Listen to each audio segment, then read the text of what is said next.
Hello friends, we continue our next lecture for Indian constitutions.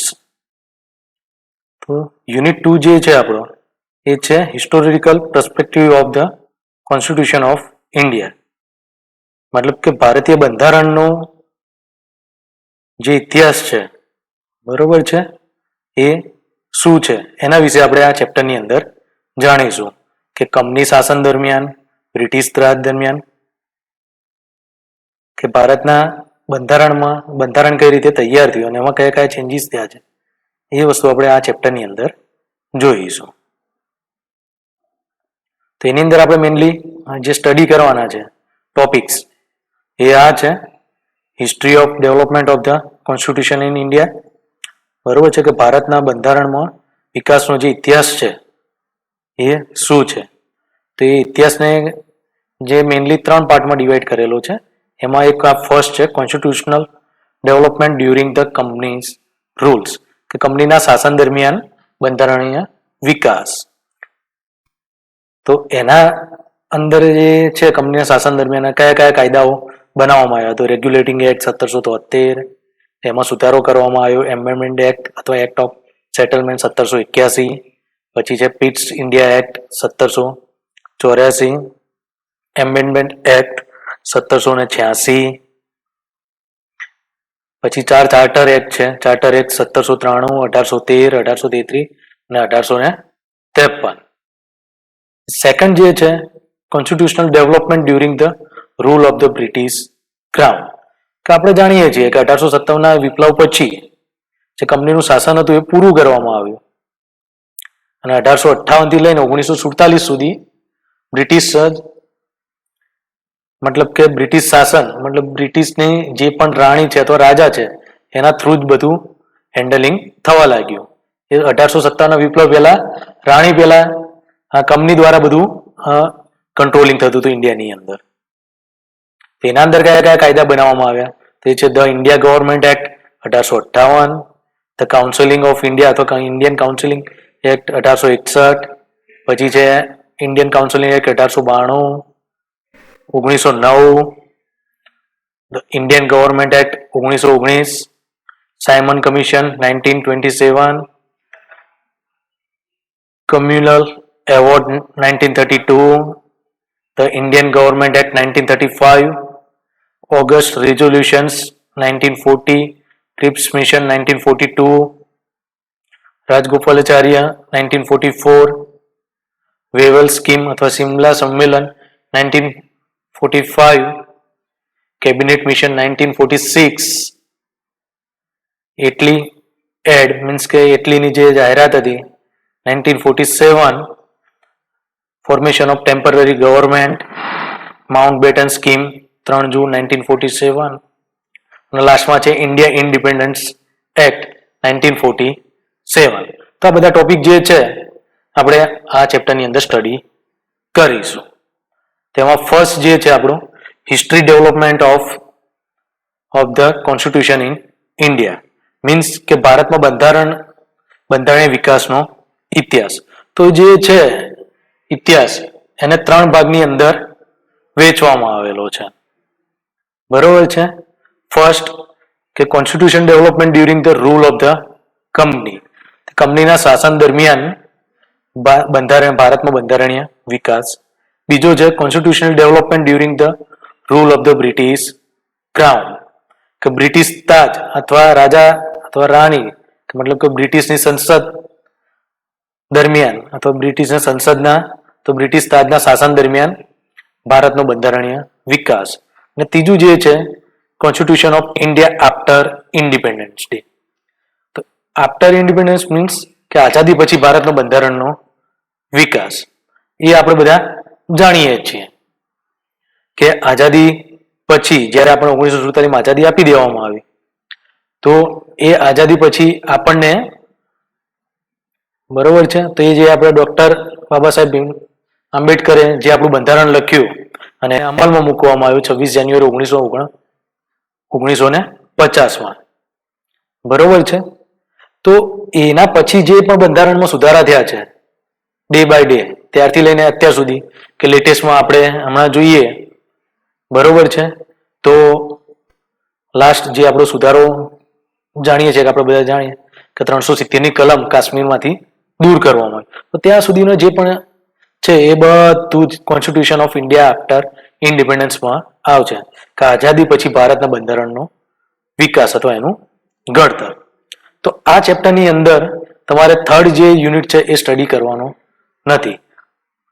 First અને second કે કંપનીના શાસન દરમિયાન અને બ્રિટિશ રાજના શાસન દરમિયાન ભારતમાં બંધારણનો જે વિકાસ છે એ તમારે સ્ટડી કરવાનો છે.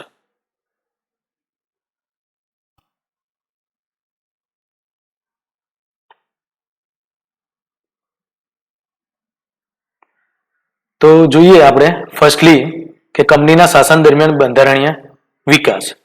તો ઇન્ડિયા આપણે જાણીએ છીએ એ પ્રમાણે, બરોબર છે, કે તમે પ્રીવિયસલી 8-9 સ્ટેન્ડર્ડની અંદર, બરોબર છે, સોશિયલ સાયન્સ મીન્સ કે સમાજ વિદ્યા સ્ટડી કરેલી છે, તો એના અંદર આ દરેક વસ્તુ આવતી હતી. તો ઇન્ડિયા પહેલેથી જ એવી કન્ટ્રી હતી જેની સમૃદ્ધ કન્ટ્રી કેવી કહી શકાય, મતલબ કે એને જેની પાસે દરેક વસ્તુ અવેલેબલ હતી કોઈ પણ પરિસ્થિતિ માટે, બરોબર. તો એના માટે જે વેસ્ટર્ન કન્ટ્રીઝ છે, બરોબર છે, યુએસ છે, યુકે છે, કે આ બધી જે કંપનીઓ છે અથવા જે પણ આપણે કહીએ છીએ મુગલો છે, બરોબર છે, તો જેટલા પણ ઇન્ડિયામાં આવ્યા છે બધા ઇન્ડિયાને, બરોબર છે, લૂંટવાના ઈરાદાથી જ ઇન્ડિયાની અંદર આવ્યા હતા. તો એના માટે શું કર્યું, બરોબર છે, કે જે બ્રિટિશ યુકે હતું, બ્રિટિશ જે આપણે જેને કહીએ છીએ યુનાઇટેડ કિંગડમ, બરોબર છે, તો એમણે પણ ભારત તરફ આકર્ષાયા બાકી બધા દેશોની જેમ કે ભારત પાસે ઘણી બધી સમૃદ્ધ છે, તો એની સંપત્તિ સિદ્ધિઓ અને જે પણ છે એ બધું આપણે લઈ શકીએ છીએ. તો એના માટે એમણે શું કર્યું કે એમની સંસદની અંદર બ્રિટિશ પાર્લામેન્ટમાં 22 સપ્ટેમ્બર 1599 એ બિલ પાસ કર્યું, બરોબર છે, કે ઈસ્ટ ઇન્ડિયા કંપની બનાવવા માટેનું. ઈસ્ટ ઇન્ડિયા કંપની બનાવવા માટેનું બિલ 22 સપ્ટેમ્બર 1599માં બ્રિટિશ પાર્લામેન્ટે બ્રિટિશ સંસદની અંદર પાસ કરવામાં આવ્યું. એનું મેઇનલી ટાર્ગેટ હતું, એમણે નામ આપ્યું ઈસ્ટ ઇન્ડિયા કંપની. ઈસ્ટ મતલબ ઈસ્ટર્ન દિશામાં આવેલી જે પણ દેશ છે એની સાથે વેપાર કરવા માટેની કંપની, એટલે એને ઈસ્ટ ઇન્ડિયા કંપની નામ આપ્યું. એનો ટાર્ગેટ હતો મેન ઇન્ડિયા, અને ઇન્ડિયા જ હતો પણ સાથે સાથે એમણે ઈસ્ટર્ન કન્ટ્રી પણ લીધું, મતલબ કે ઇન્ડિયા સિવાયની પણ ત્યાં બીજા જેટલા પણ દેશ છે એની સાથે વેપાર કરવા માટે. એટલે કંપનીનું નામ આપેલું છે ઈસ્ટ ઇન્ડિયા કંપની, કે ઈસ્ટમાં આવેલા દેશો સાથે વેપાર કરવા માટે. તો એમણે 22 સપ્ટેમ્બર 1599માં બિલ પસાર કર્યું કે આવી એક કોઈ કંપની આપણે બનાવીશું. તો એમણે કંપનીની સ્થાપના કરી, ઈસ્ટ ઇન્ડિયા કંપની. 31 ડિસેમ્બર 1600માં એમણે ત્યાંની રાણી ક્વીન એલિઝાબેથ પાસેથી રોયલ ચાર્ટર, બરોબર છે, મતલબ શાહી પરવાનગી મેળવી લીધી કે East India company eastern India અને એશિયાઈ દેશો સાથે 15 વર્ષ સુધી વેપાર કરી શકશે. એમણે એમની પાસેથી એ પરમિશન લઈ લીધી, બરોબર છે, 31 ડિસેમ્બર 1600ની અંદર. અને એના પછી કે ત્યારે આપણે 1600ની અંદર મુગલોનું રાજ ભારતમાં હતું. તો જ્યારે બ્રિટિશ, બરોબર છે, દરિયાની અંદર થઈ, બરોબર છે, સમુદ્ર માર્ગમાં થઈ અને ફર્સ્ટ ટાઈમ સુરતની અંદર 1613માં આવ્યા. કે આપણે જાણીએ છીએ કે અંગ્રેજોની એમની પહેલી કોઠી મતલબ અથવા જે એરિયા કહેવાય કે જ્યાં એમણે પડાવ નાખ્યો હતો એ સુરત હતો. જ્યારે એમની સાથે જે એમનો કેપ્ટન હતો એ છે સર થોમસ રો, જેણે એ વખત જહાંગીરનું રાજ ચાલતું હતું. તો જહાંગીર પાસેથી પરમિશન લીધી કે ભારતની અંદર વેપાર કરવા માટે, બરોબર છે. તો એના માટે એ જે પરમિશન લીધી છે કે પરમિશન લઈ લીધી 1613ની અંદર. તો જે આપણું છે constitution development during the company rules, એ જે છે એ આપણે કહીએ તો જ્યારે 1613માં પરમિશન લીધી, ધીરે ધીરે ધીરે એમ કરતા કરતા, બરોબર છે, એક એરિયા એક પ્રોવિઝન સેકન્ડ, થર્ડ, ફોર્થ, એ પ્રમાણે અલગ અલગ સ્ટેટ આપણે કહીએ છીએ. એ વખત નાના નાના રજવાડા હતા, રજવાડાઓ એમના અંડરમાં લઈ લીધા અને લાસ્ટમાં મુગલો પાસેથી દરેક વસ્તુ એમણે યુદ્ધ કરી. આપણે જાણીએ છીએ કે 1600 થી 1757 વચ્ચે અંગ્રેજો અને મુગલો વચ્ચે ઘણા બધા યુદ્ધ થયા, બરોબર છે. અને એમાં ઇવન ધેટ કે ઇન્ડિયન પબ્લિક જ્યારે ઇન્ડિયાના રાજાઓ સાથે પણ અંગ્રેજોના યુદ્ધ થયા છે. તો એની અંદર ધીરે ધીરે કરતા અંગ્રેજો 1757 સુધીમાં કે બધું જ એ કંપનીના અંડરમાં એમણે કરી લીધું. તો જે કંપનીનું શાસન જે છે એ આપણે કેવું હોય તો 1757 થી લઈને 1857 સુધી કહી શકાય કે જે 1857 નો વિપ્લવ જે છે ત્યાં સુધી કંપનીનું શાસન હતું. તો એ પ્રમાણે કંપનીએ કયા કયા કાયદા, બરોબર છે, એમાં ઘડ્યા.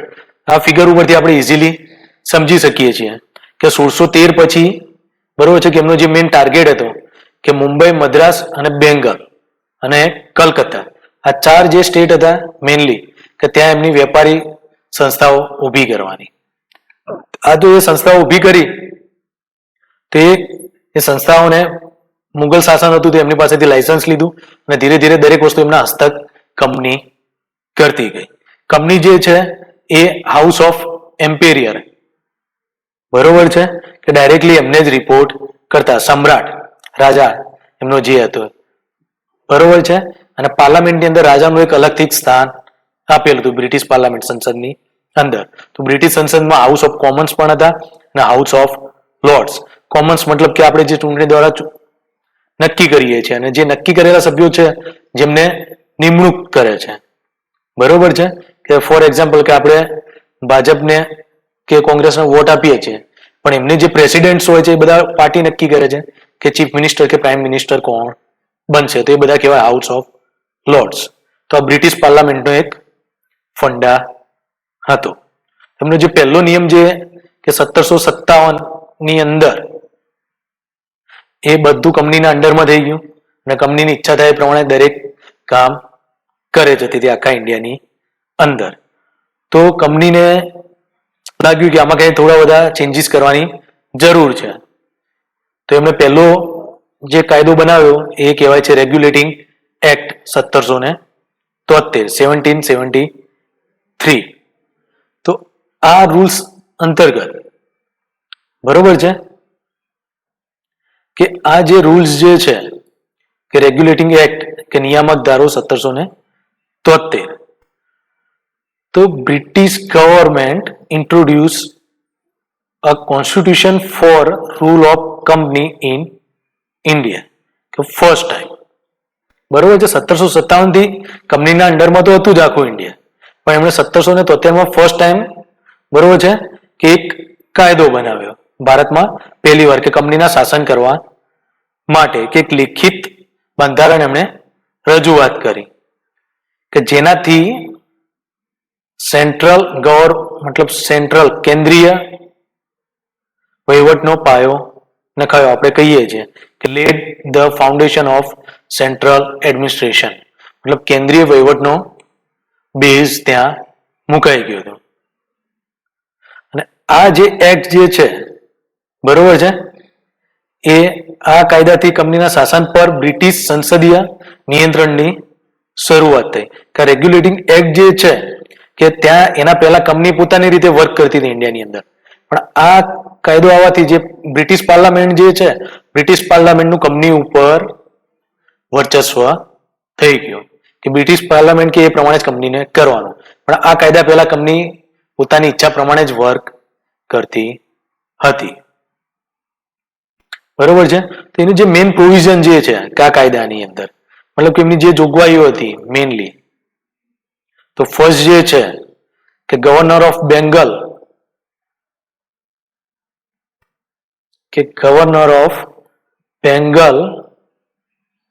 become a governor general of Bengal. Who was the first governor general? Lord Warren Hastings. કે જે બંગાળનો ગવર્નર જનરલ હતો, જે મતલબ કે બંગાળનો જે ગવર્નર હતો એ ગવર્નર જનરલ ઓફ બેંગાલ બન્યો, બરોબર છે. અને એ હતા લોર્ડ વોરન હેસ્ટિંગ.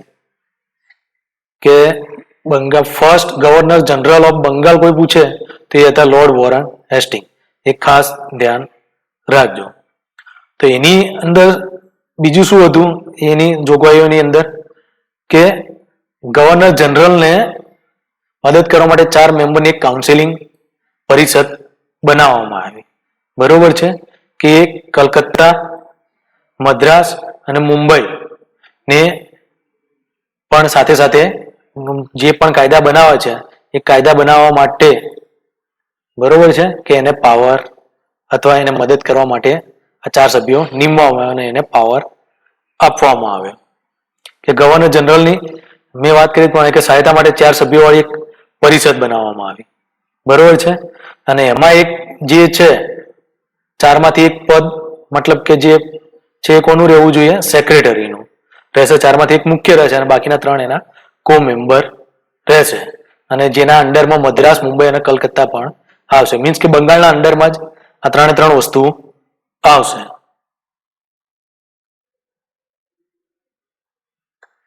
નેક્સ્ટ આપણે જોઈએ કે એની અંદર જે જોગવાઈ હતી બરોબર છે કે the act prohibiting the personal trade of company employ and gift and bribe from the Indian people. કે ભારતીય લોકો પાસેથી કંપનીના માણસો કોઈ ભેટ સોગાદ કે લાંચ રૂશ્વત લઈ શકે નહીં. એવું આ કાયદાની અંદર એક જોગવાઈ કરવામાં આવી. બરોબર છે કે ગિફ્ટ અથવા લાંચ રૂશ્વત કંપનીના માણસો કે ઇન્ડિયન પીપલ પાસેથી લઈ શકે નહીં. બરોબર છે. એક આ કાયદાની જોગવાઈ હતી. પછી બીજી એક જોગવાઈ એવી હતી કે કોર્ટ ઓફ ડાયરેક્ટરની નિમણૂક કરવામાં આવી. કે કંપનીને જે કંપની હતી ઈસ્ટ ઇન્ડિયા કંપની તેને કંટ્રોલ કરવા માટે કોર્ટ ઓફ ડાયરેક્ટરની નિમણૂક કરવામાં આવી. અને જે કોર્ટ ઓફ ડાયરેક્ટરનું ટર્મ જે હતું એ 4 વર્ષનું રહેશે. બરોબર છે. એની અંદર એક બીજી એક જોગવાઈ હતી કે સુપ્રીમ કોર્ટમાં સ્થાપના કરવામાં આવી બંગાળની અંદર.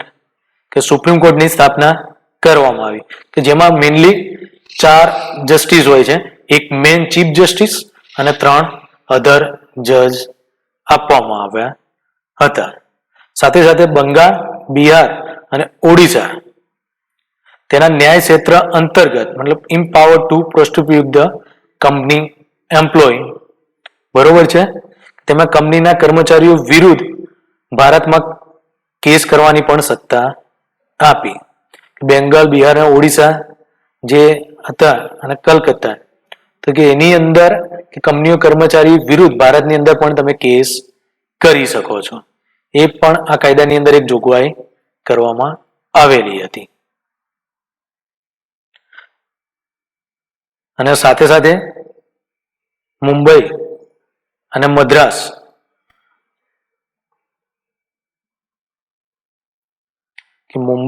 અને મદ્રાસ જે સ્વતંત્ર હતા એને બેંગાલને આધીન કરી દેવામાં આવ્યા. બરોબર છે. આ કાયદાથી કયો કાયદો? નિયામક ધારો 1773 રેગ્યુલેટિંગ એક્ટ 1773. તો આપણે આ ફિગર પરથી સમજી શકીએ બરોબર છે કે મુંબઈ, મદ્રાસ, કલકત્તા અને બેંગાલ એમ 4 મેઇન એમની બરોબર છે બેઝ હતા બ્રિટિશ ઈસ્ટ ઇન્ડિયા કંપનીના. તેમાં જે બેંગાલના ગવર્નર હતો એ ગવર્નર જનરલ ઓફ બેંગાલ બનાવી દીધો એને. બરોબર છે. Governor general of Bengal. અને એના અંડરમાં 3 બાકીની જે બેઝ હતા આપી દીધા. એના 4 મેમ્બર હતા એને પરિષદના કાઉન્સિલિંગના. એમાં એક મેન હતો વોરન હેસ્ટિંગ પ્લસ 4 મેમ્બર. તો એની અંદર ક્લેવરીજ બરોબર છે, મોન્સન, બર્વેલ અને ફિલિપિન્સ એ બાકીના 4 એના સિવાયના સભ્યો હતા. તો જે ગવર્નર જનરલ છે ડાયરેક્ટલી કોર્ટ ઓફ ડાયરેક્ટરને રિપોર્ટ કરતો. અને કોર્ટ ઓફ ડાયરેક્ટર જે છે પાર્લામેન્ટ અથવા સમ્રાટને પણ ડાયરેક્ટલી રિપોર્ટ કરી શકતો. બરોબર. અને ઈસ્ટ ઇન્ડિયા કંપની જે છે ઈસ્ટ ઇન્ડિયા કંપનીએ કોર્ટ ઓફ ડાયરેક્ટરને દરેક ડાયરેક્ટરને એમની પાસેથી કોઈ પણ વસ્તુ માટે પરમિશન લેવી પડતી કઈ પણ કરવું હોય તો ઇન્ડિયાની અંદર. બરોબર છે. અને એ પરમિશન આપે પછી જે ત્યાંના સમ્રાટ અથવા પાર્લામેન્ટની અંદર સંસદમાંથી એ પરમિશન લઈ અને કંઈક કામ ઇન્ડિયાની અંદર કરી શકતા હતા. તો આ વાત થઈ રેગ્યુલેટિંગ એક્ટ 1773. તો એમાં જે ખામીઓ હતી, બરોબર છે, તો એમાં એની અંદર સુધારો કરવામાં આવ્યો. તો એ જે છે એમેન્ડમેન્ટ એક્ટ 1781, જેને એક્ટ ઓફ સેટલમેન્ટ પણ કહેવાય છે, કે સુધારેલો અધિનિયમ અથવા કાયદો અથવા સંશોધિત કાયદો.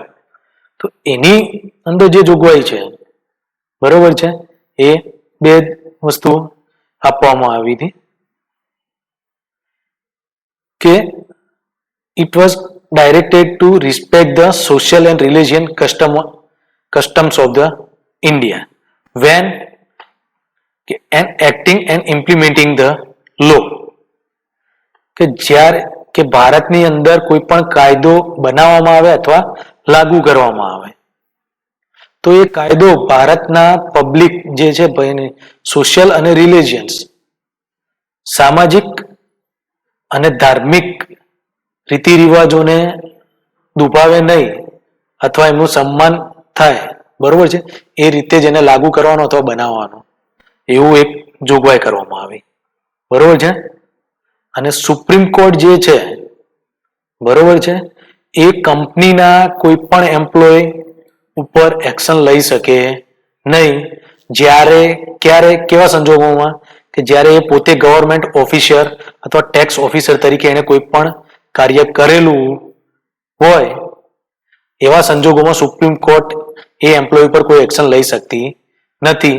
કે જ્યારે પોતે કંપનીમાં વર્કર હોય, મતલબ કે કંપનીનો માણસ હોય, બરોબર છે, અથવા ટેક્સ ઓફિસર તરીકે વર્ક કરતો હોય ને એને કોઈ પણ કામ કરેલું હોય તો સુપ્રીમ કોર્ટમાં એને કોઈ કે એના ઉપર કંઈક ડાઉટ લાગે છે તો એના ઉપર કોઈ એક્શન લઈ શકે નહીં સુપ્રીમ કોર્ટ, બરોબર છે. અને સાથે સાથે ગવર્નર જનરલ અને એની જે કાઉન્સિલિંગ હતી એના પર પણ સુપ્રીમ કોર્ટ કોઈ એક્શન લઈ શકે નહીં.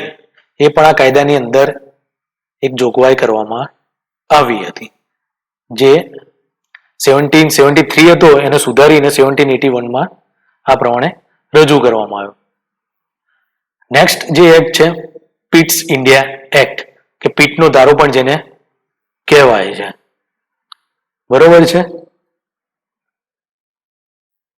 તો જે પિટ્સ એક્ટ જે છે 1784, તો કે ગવર્નર જનરલ વોરન હેસ્ટિંગ જે હતા, બરોબર છે, કે એમની અસામ્રાજ્યવાદી, બરોબર છે, મતલબ કે એ વધારે પડતું ધર્મ અને રિલિજન્સમાં વધારે પડતી દખલગીરી કરવાના કારણે કંપની અને પાર્લામેન્ટ વચ્ચે, બરોબર છે, એમની જેટલી પણ પોલિસીઓ હતી એ બધી સામ્રાજ્યવાદી પોલિસીઓ આવતી હતી, બરોબર, જે પણ કાયદા બનાવતા કે કાંઈ પણ ઇન્ડિયાની અંદર વર્ક કરવા માટે. તેના કારણે પાર્લામેન્ટ અને કંપની વચ્ચે મતભેદ થવા લાગ્યો. એટલા માટે પીટ ધ યંગર નામના વ્યક્તિએ 1784, મતલબ પીટ ધ યંગર 1784 ની અંદર આ કાયદો પાસ કર્યો અથવા બનાવ્યો. એટલા માટે એને પીટ ધારો પણ કહે છે. તેની જે મેઇન જોગવાઈ જે છે, બરોબર, એ આ પ્રમાણે છે. તો ફર્સ્ટ જે છે કે the court of director continue to have full control over the trade matter. કે કોર્ટ ઓફ ડાયરેક્ટર જે હતા એમને ભારતની અંદર વેપાર કરવા માટેનું ફૂલ કંટ્રોલ એમને આપી દેવામાં આવ્યો. અને સાથે સાથે એડિશનલી બીજા 6 માણસોની એક બોર્ડ ઓફ કંટ્રોલ કરી અને એક પરિષદની રચના કરવામાં આવી અથવા કમિટી બનાવવામાં આવી કે જે ફક્ત રાજકીય મેટર જ, મતલબ પોલિટિકલ મેટર, રાજકીય વ્યવસ્થાનું ધ્યાન રાખે, મતલબ રાજ્યની રાજકીય મતલબ કે પોલિટિકલ જે પણ ઇસ્યુ હોય એને સોલ્વ કરવા માટે, બરોબર છે.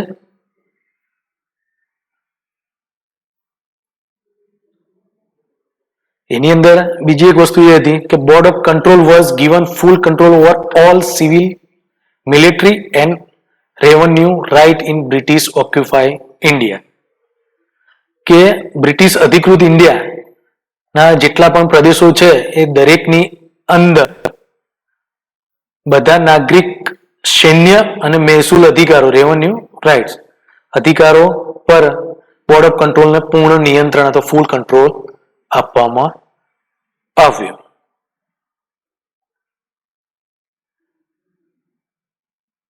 નેક્સ્ટ જે એની પ્રોવિઝન જે હતું બરોબર છે કે પિટ્સ ઇન્ડિયા એક્ટની અંદર કે for the first time in India the company was name British authorise India territory, કે ભારતની અંદર પહેલી વાર એવો શબ્દ યુઝ કરવામાં આવ્યો કે બ્રિટિશ ઓથોરાઇઝ ઇન્ડિયન ટેરિટરી, કે બ્રિટિશ અધિકૃત ભારતીય પ્રદેશો, કે અને Bengal was completely subject to Bombay and Madras, કે મુંબઈ અને મદ્રાસને સંપૂર્ણ રીતે બંગાળને આધીન કરી દેવામાં આવ્યા. અને એના માટે 3 મેમ્બર એક કમિટી બનાવવામાં આવી કે જે બંગાળ, મુંબઈ અને મદ્રાસના ગવર્નર જે છે એમને ગાઈડ કરવા માટે.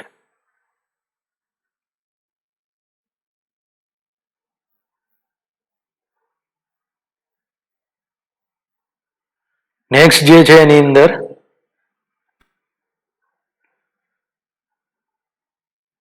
કે membership of counselling of governor general in India was reduce from 4 to 3 with one of 3 position assigned to the chief general, કે કાઉન્સિલિંગની જે સભ્ય સંખ્યા 4 હતી એ રિડ્યુસ કરીને કેટલી કરી નાખી? 3 કરી નાખવામાં આવી. બરોબર છે. અને 3માંથી એક જે પોઝિશન છે એ મેન ચીફ જનરલની રહેશે. બરોબર છે. જ્યારે ઇન્ડિયાની અંદર બરોબર છે એક મુખ્ય સેનાપતિને આપી દેવામાં કે ઇન્ડિયાની અંદર વોર અથવા સંધિ કરવી હોય, બરોબર છે, કોઈ પણ રાજા સાથે યુદ્ધ અથવા સંધિ કરવી હોય તો ગવર્નર જનરલે કમ્પ્લીટલી કોર્ટ ઓફ ડાયરેક્ટરની પરમિશન લેવી જરૂરી છે. એ વગર ગવર્નર જનરલ યુદ્ધ કરી શકતા નથી. બરોબર છે, કે કોઈને કે એમની કોઈ પણ યુદ્ધ ટુકડીને કોઈ જગ્યા પર મોકલી શકે નહીં કોર્ટ ઓફ ડાયરેક્ટરની પરમિશન વગર, સંધિ કરવા અથવા યુદ્ધ કરવા. અને court was set up in England to prospective British officer operating in India. તો ઇંગ્લેન્ડમાં એક કોર્ટની સ્થાપના કરવામાં આવી કે જે બ્રિટિશ ઓફિસરો ઇન્ડિયાની અંદર વર્ક કરે છે એમના વિરુદ્ધ કેસ કરવા માટે અથવા એમના વિરુદ્ધ કેસ ચલાવવા માટે. બરોબર છે. આપણે આ ફિગર પરથી પિટ્સ ઇન્ડિયા એક્ટની વખતે કે એમની જે પાર્લામેન્ટની રચના હતી અને ઇન્ડિયામાં એ જે પ્રમાણે કામ કરતા હતા એ આપણે સમજી શકીએ છીએ. બરોબર છે, કે મુંબઈ ગવર્નર અને એના 3 સભ્યો, મદ્રાસ ગવર્મેન્ટ અને એના 3 સભ્યો. બરોબર છે. તો એની ઇન્ડિયન ગવર્નર જનરલ, બરોબર છે, કે ગવર્નર જનરલ જે હતા પ્લસ પાર્લામેન્ટરી કાઉન્સિલિંગ મેમ્બર 3, બાકીના 3 સભ્યો અને એમાંથી એક ચીફ કમાન્ડર તરીકે એને આપવામાં આવ્યું. તે કોને રિપોર્ટિંગ કરતા હતા? કોર્ટ ઓફ ડાયરેક્ટરને. કોર્ટ ઓફ ડાયરેક્ટર જેના 6 મેમ્બર અપોઇન્ટ કરેલા છે, બરોબર છે, બોર્ડ ઓફ ડાયરેક્ટરના, એને ડાયરેક્ટલી એને રિપોર્ટિંગ કરતા અને એ સમ્રાટ અને પાર્લામેન્ટને રિપોર્ટ કરતા હતા. અને આ જે સુધારો જે છે મતલબ કે જે 4માંથી 3 કરવામાં આવ્યો, પાછળ આપણે જોઈશું કે 1833 નો જે ચાર્ટર એક્ટ છે એમાં પાછી એની સભ્ય સંખ્યા 3માંથી 4 કરી દેવામાં આવી.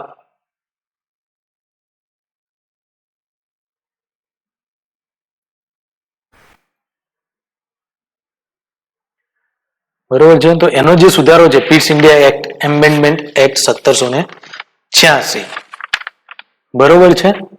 તો એની અંદર મેઇનલી 2 જ જોગવાઈ કરવામાં આવી હતી કે ફર્સ્ટ કે power of the chief general to the governor general, કે જે ચીફ જનરલ હતા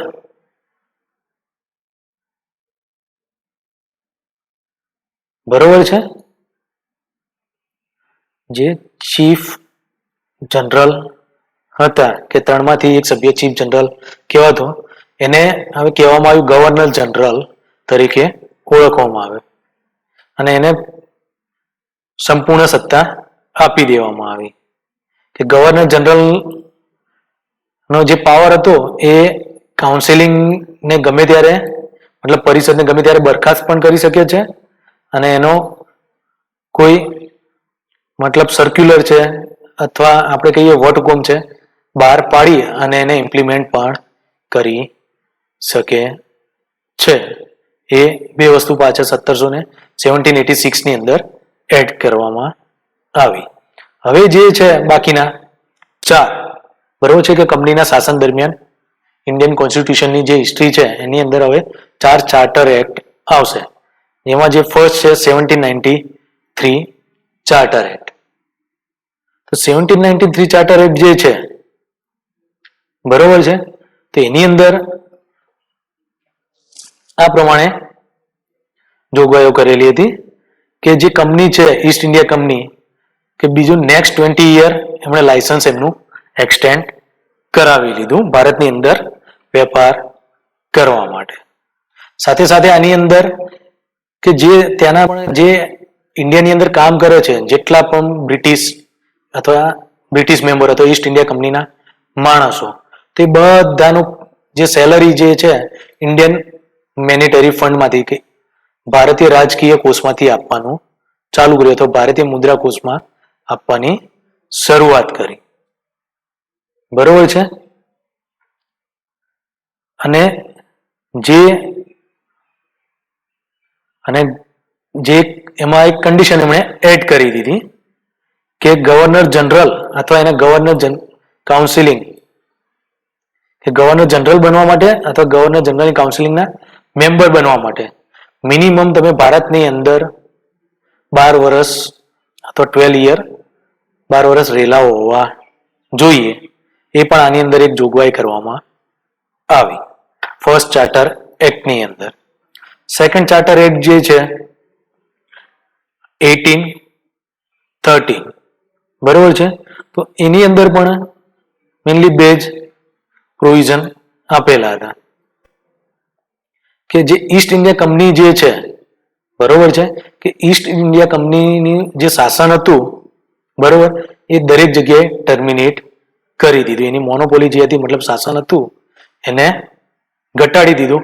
ફક્ત ચા અને ચાઇના સાથેના જે એમના વેપાર જે છે એ એની રીતે કરી શકે, બાકી બધા ઉપર બ્રિટિશ પાર્લામેન્ટનું કંટ્રોલ હતો, બોર્ડ ઓફ ડાયરેક્ટરનું કંટ્રોલ લગાવી દીધો.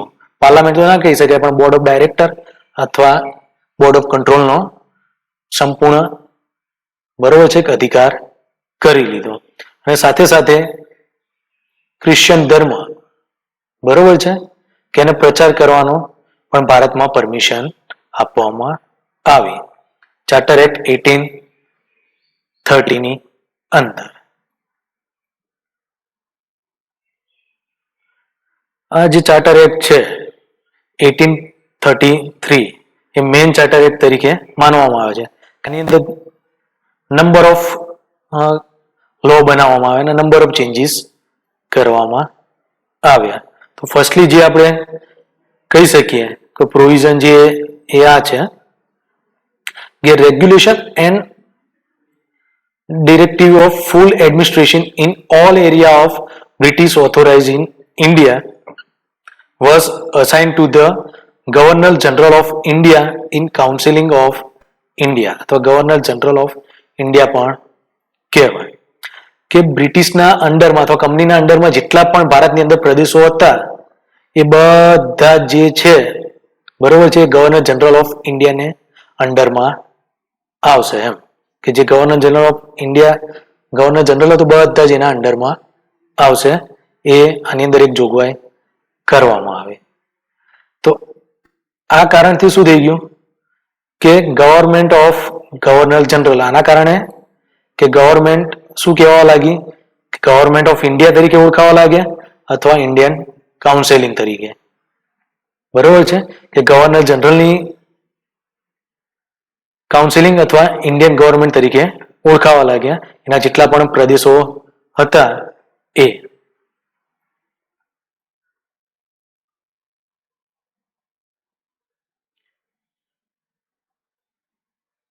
ઇન્ડિયામાં પહેલી વાર બરોબર છે લો કમિશન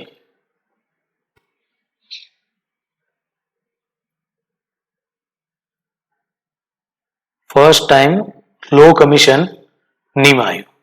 લો કમિશન મતલબ કાયદા પંચ, કાયદા બનાવવા માટે, કે જેના ચેરમેન હતા લોર્ડ મેકોલ 1837.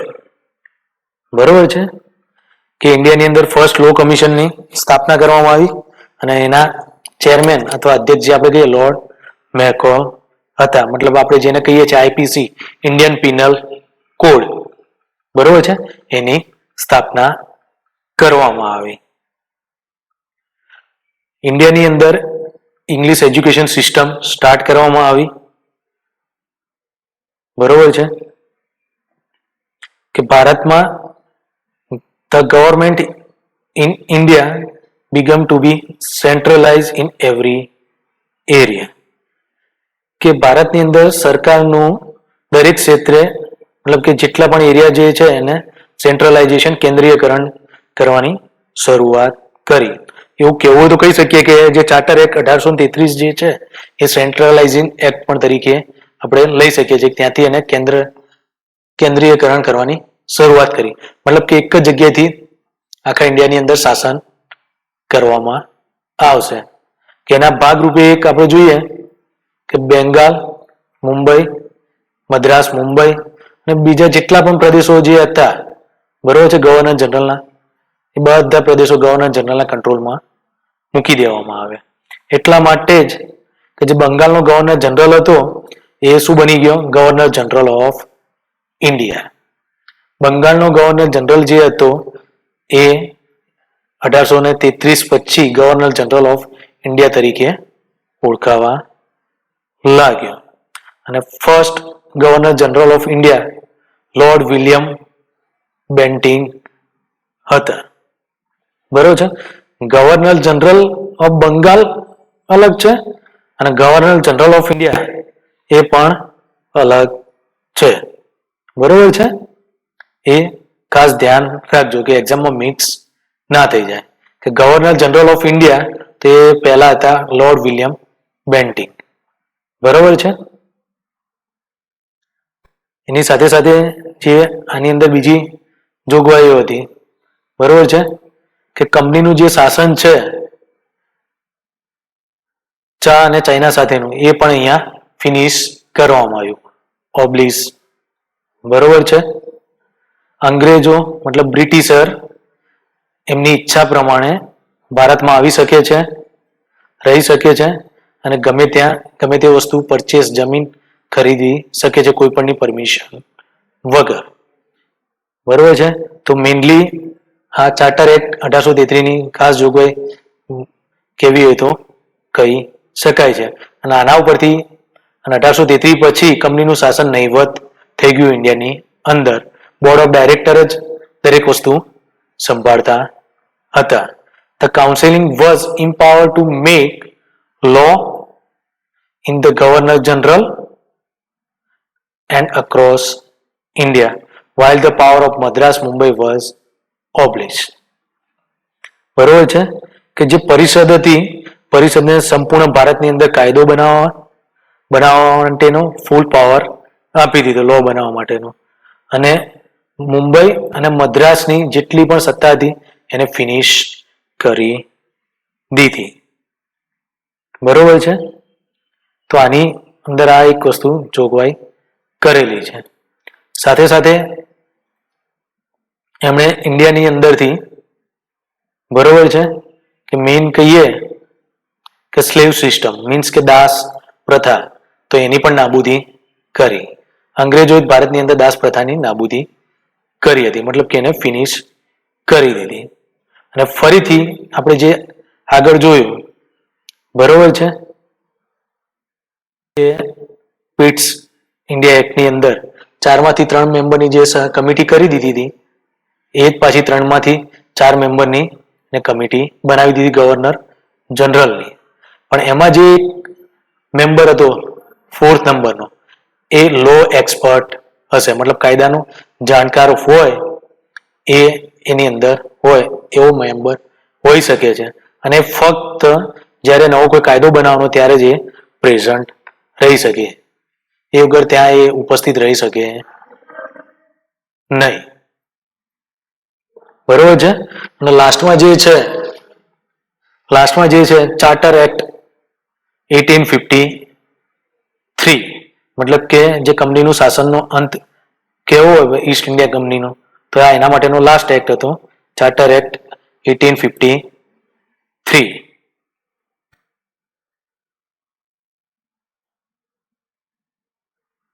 કે જેની અંદર ફાઇનલ ચાર્ટર એક્ટ જેને કહીએ કે લાસ્ટ, કે આ ચાર્ટર એક્ટે ભારતીય બંધારણ અથવા ભારતીય એડમિનિસ્ટ્રેટિવમાં કે ભારતીય વહીવટ તંત્રની અંદર મહત્વપૂર્ણ અથવા મેઇનલી ઘણા બધા એના ચેન્જીસ કર્યા, કે જે 6 મેમ્બરની કાઉન્સિલિંગ હતી ગવર્નર જનરલ, એમાં બીજા 6 મેમ્બર એડ કરવામાં આવ્યા, 6 મેમ્બર, મતલબ કે ટોટલ કેટલી થઈ ગઈ, એની સભ્ય સંખ્યા 12 થઈ ગઈ.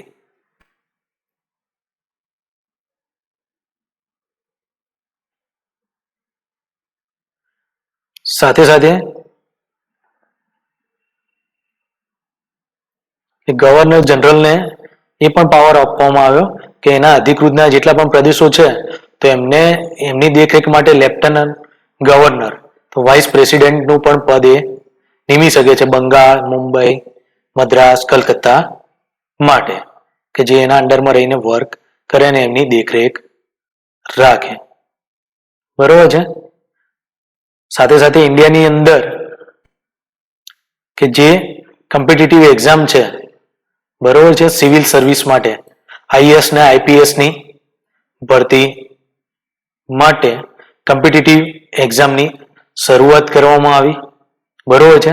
અને જે સાથે સાથે અત્યારે આના પહેલા બ્રિટિશરો જે એક્ઝામ આપી શકતા અને એમાં અપોઇન્ટ થઈ શકતા હતા, પણ આ એક્ટ પછી ઇન્ડિયન પણ એ એક્ઝામ આપી શકે છે અને એની અંદર અપોઇન્ટ થઈ શકે છે. એની શરૂઆત 1854માં કરવામાં આવી.